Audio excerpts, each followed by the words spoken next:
What's up, guys? So I'm researching trucks again, like I do. So this is going to be kind of a long, yappy video about some of my observations about the trucks currently available. These are the 5 I'm looking at most closely. Reason I'm looking at another truck is because towing my giant trailer with the Jeep long distances is a little bit rough, so I figure I might as well get a truck for the little towing type stuff and keep the Jeep for the off-roady type stuff. The Jeep does great, but the wind noise is really bad, and it only has a V6. Those are my only 2 complaints. I love everything else about it. So here's the specs. These might not be that interesting to most people, so I'll actually go through and show you the manufacturer's website and some of the observations I've made, and as well as tell you about some trucks that I think are a really big scam and just not a great deal. 22200 is obviously attractive. They haven't released much information about its towing capacity other than that it's 12,000 pounds, but they don't say which model that's with. We don't know its fuel economy numbers yet. No one's tested it, so it's a big question mark. As you see, most of the columns are empty. We do know that it has rear coil spring suspension, and all the trucks in this list that we're going to talk about, including the Ford Raptor, now have rear coil springs, except for the Silverados. They're still leaf sprung, so that's a good thing to note right off the bat. But just showing what kind of stuff I look at. So here's towing. The lowest towing capacity is your ZR2. This is the new Chevy Silverado. That's got the front and rear lockers. The only truck we're going to talk about that has front and rear lockers, makes it very attractive. Chevy finally put an electric rear locker as well. It's got the lowest towing capacity, and Silverado diesel has the most towing capacity.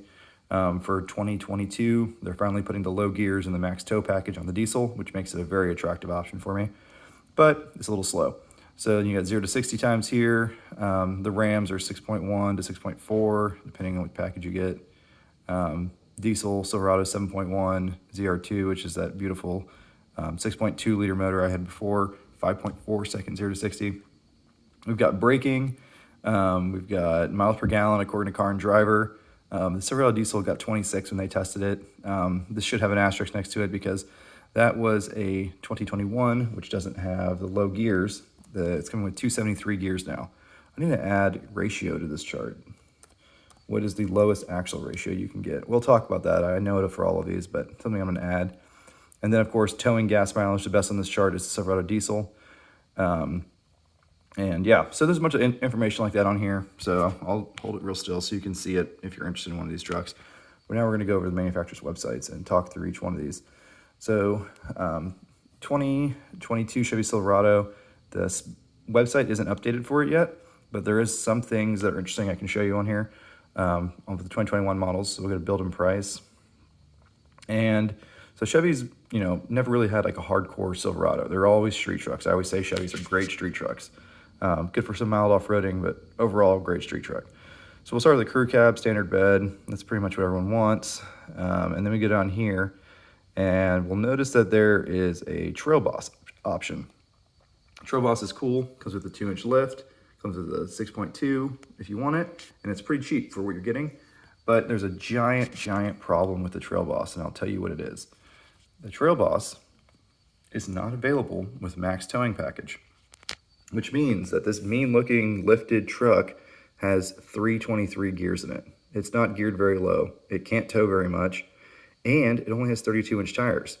That's really dumb when you realize, after spending way too much time playing with this, you can spec out an LTZ with, say, the 3-liter Duramax, and you can put 33-inch tires on it. So if you order an LTZ or a High Country or RST with 20s, it comes with 33-inch tires. However, the off-road oriented Trail Boss only comes with 32-inch tires. So that's a big buzzkill. That makes that truck useless for me, right? For hardcore towing. Going near your max towing capacity of 1500, you want the lowest gears possible. Also, this truck has a G80 Govlock rear end, which is what my LTZ Z71 had on it, my 2019. It's a great rear end for, mild off-roading and stuff, but I was just watching some TFL trucks, and they're out in Moab, and that rear locker was pretty much useless in the rocks. It took so long to kick in, truck got all out of sorts. So I want something with a push-button locker, so that's kind of off the table anyways. The 2-inch lift would be great, but it needs to come on bigger tires, and it needs to have lower gears. Maybe Chevy will change that for 2022. If it does change, if it comes with 33s and the 342 gears, I'll definitely consider it. But anyways, what I would probably get is this. So another interesting thing on this page you'll notice is that if you look at the LTZ pricing, there's $1,000 difference between each of these pricing. The diesel is only $1,000 more than the 5.3, actually less than that, right? You see the prices here? And the 6.2 is actually more than the diesel. This is very different. If you go to Dodge's website, their Eco Diesel is a $5,000 upcharge over the base motor. It takes a lot of driving to make up that $5,000 difference. You'd have to drive an Eco Diesel Ram 85,000 miles before you break even on the cost of fuel because of the upcharge for the diesel. That's why the Ram Eco Diesel is off my list. It's just not a good value. Now, this Duramax diesel has potential to be a good value. Also, it's a straight 6, and I like straight 6s. So we'll go ahead and pick that. We're not going to worry about color or anything like that. Packages, not too concerned here. We can add the Z1 off-road package. For 2022, you'll be able to add the max trailering package with the straight 6 Duramax. Yeah. So that's all fine and dandy. What I want to show you on here is that if you go to a 20-inch wheel, you get a 275 by 60 by 20. That's a 33.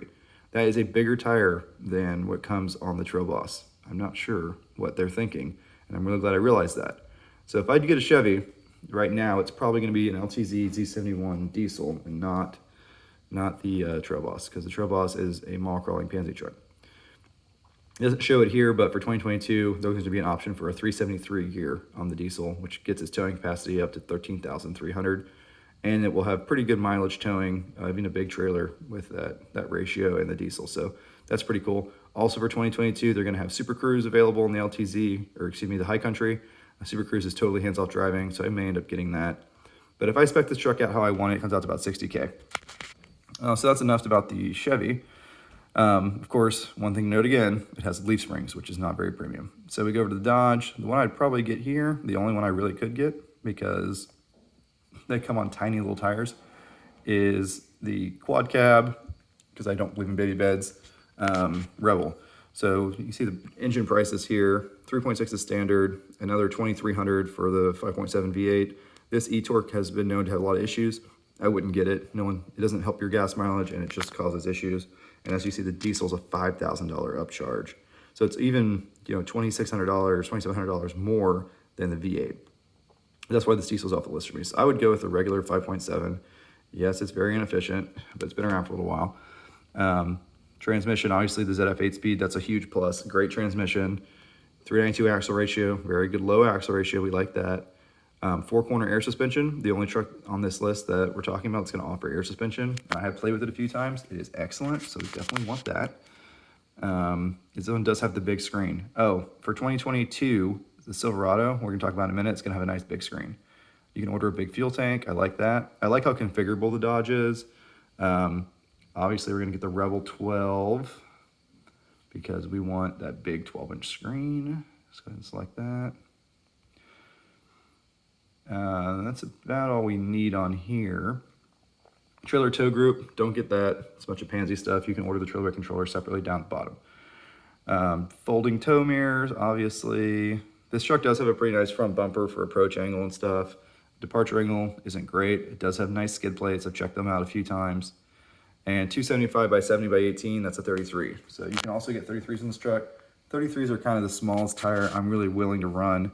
I'm always buying trucks and then immediately throwing away the factory tires to upgrade them, and the dealerships are mad at you for changing your tire size, and I just want to get something factory I can leave alone. So I want stock 33s.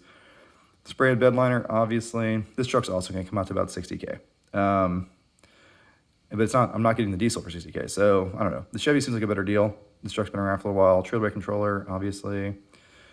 There's the interior. One buzzkill about this is you can't get AC seats in a Rebel, but you can get them on an LTZ Silverado.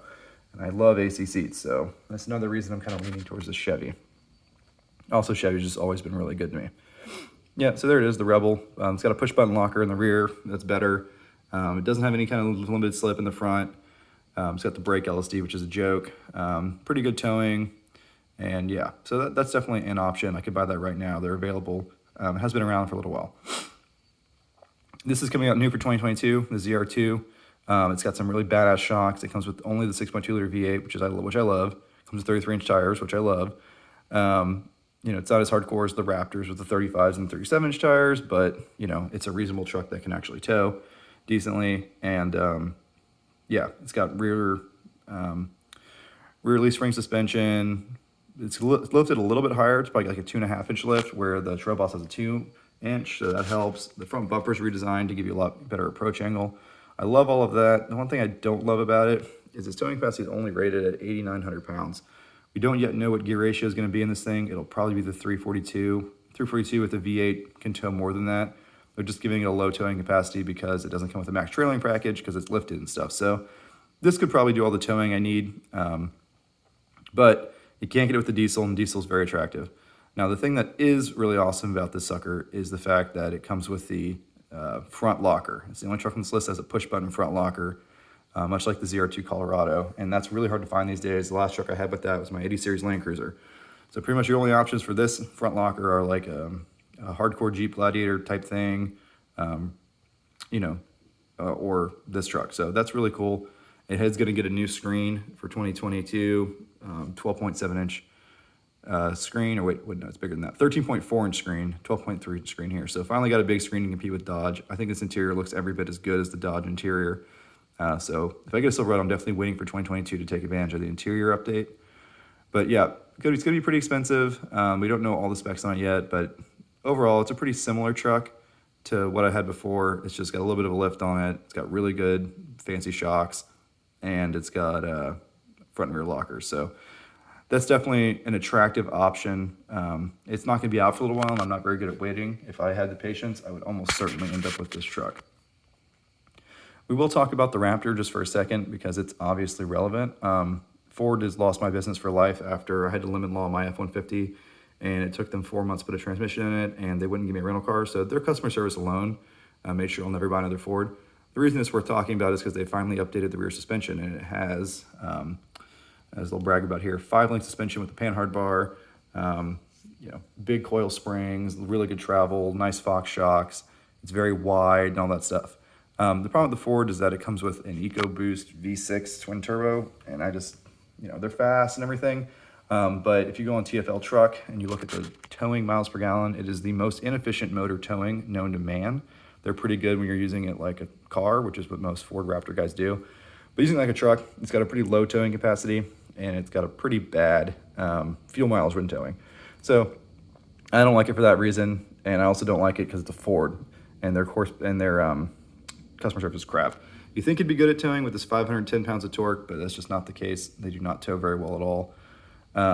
But yeah, we can talk about this thing forever. There's a couple new packages out. They've got a Raptor 37 package. You can pay $15,000 to lose some suspension travel. You lose an inch of travel so you can clear 37s.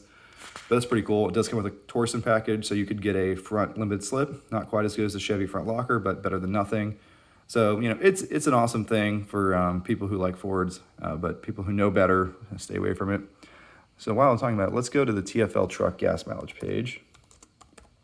The Fastlane truck has a lot of good info, specifically for towing. They do a lot of towing loop tests. Car and Driver has the best info out of anyone ever, obviously, but they don't really do towing tests, so you got to go to somewhere else for that. TFL Truck, these guys are a little dorky, but I love them. Watch a lot of their videos. So if we go down to the very bottom of this list, you'll see that all of the bottom of this list is the 3.5 EcoBoost motors. They get 8.5 miles per gallon when towing.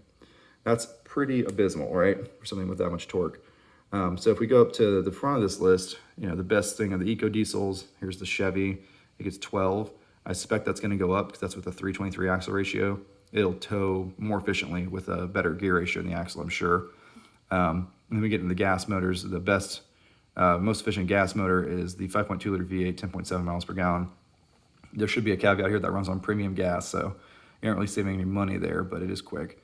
And then, all the other ones fill in the list beneath it. But the Fords are all down towards the bottom as far as gas mileage while towing, which is what you'd expect from a little tiny 3.5 liter motor that's stressed out of its mind with 2 turbos strapped to it. But this is always a good website. They got 2,500 stuff in here and whatever. You can see how impressive the modern, heavy duty diesels are at towing 12,500 pounds. You can still get 12.2 miles per gallon with a Chevy Duramax. So that's pretty awesome. The other thing I was looking into is the Ram box. It's a neat feature, but what it does is it makes your bed basically 40 inches wide. You can still fit a sheet of plywood back there. It says over 4 inches of cargo space. but it looks really terrible. I love the storage. If anything, I'd like a Ram box on one side. That way I could still fit a full-size four-wheeler, no problem. But you can really see in this picture how much the Ram box cuts into the width of your bed. So again, just for being able to put full-size four-wheelers and stuff, I'm not gonna get a Ram box. I would love the extra storage back there, but they just made it a little too fat. But definitely a neat idea. I wish other manufacturers would start catching on to that and maybe make it a little bit more compact or just put it on one side. But a Ram box is a whole new bed. You cannot just order it on one side. I've looked into it. Well, that's it. That's my opinions on these trucks. I'll go back to the spreadsheet here, see if there's anything I forgot to mention. The Tundra's doing the same thing Ford's doing with the twin turbo V6. It's got some pretty impressive numbers. I mean, whatever. I'm not super amazed about any of that. The main reason with the EcoDiesel Silverado is because it's the cheapest EcoDiesel and it gets good gas mileage and it tows really well, and you can actually finally configure it properly with low gears. That's attractive. The Silverado to me is attractive in general because 2022 is getting all the new interior. I wouldn't buy another one. The interior's been pretty stale in the Silverados for a while. Right now, the Rams have the best interior. Not so much the Rebel because you can't get AC seats. I'd have to get one of these, to get AC seats and stuff. The problem is this truck only comes on 32-inch tires max, and I really want 33s. I know it's only an inch, doesn't sound like a big difference, only half inch of ground clearance, but you gotta draw the line somewhere. I really want factory 33s. But this truck is a solid option, especially with the air suspension. It's the only one that has air ride. And it does come with 392 gears, which is the lowest gear. So, and it's got my favorite transmission. My BMW and my Jeep both have that ZF 8-speed. So there's a lot of trade-offs between all these trucks. The coolest thing that's coming out right now is the ZR2. Yeah, I wish they'd have put some coilover rear suspension, but you can't get everything you want. So if you have any other questions, look at this spreadsheet. The answer is probably in here. Which truck available with an 8-foot bed? Only the Tundra is coming out with an 8-foot bed and a double cab. The 6.5-foot bed, you can only get a Raptor with a short bed, by the way, so that's another reason it's out. But it's all in here. I need to fill in these breakover angles and a few other things, but I got most of the important stuff in this chart already. One thing to clarify, miles per gallon, 75s. This is car and driver tested miles per gallon, the only number that really matters. EPA numbers don't matter because companies like Ford bribe the EPA, or I don't know what they do, but they cheat somehow. So the EPA number is less relevant. As you can see, there's a pretty big difference between the EPA numbers and the car and driver numbers.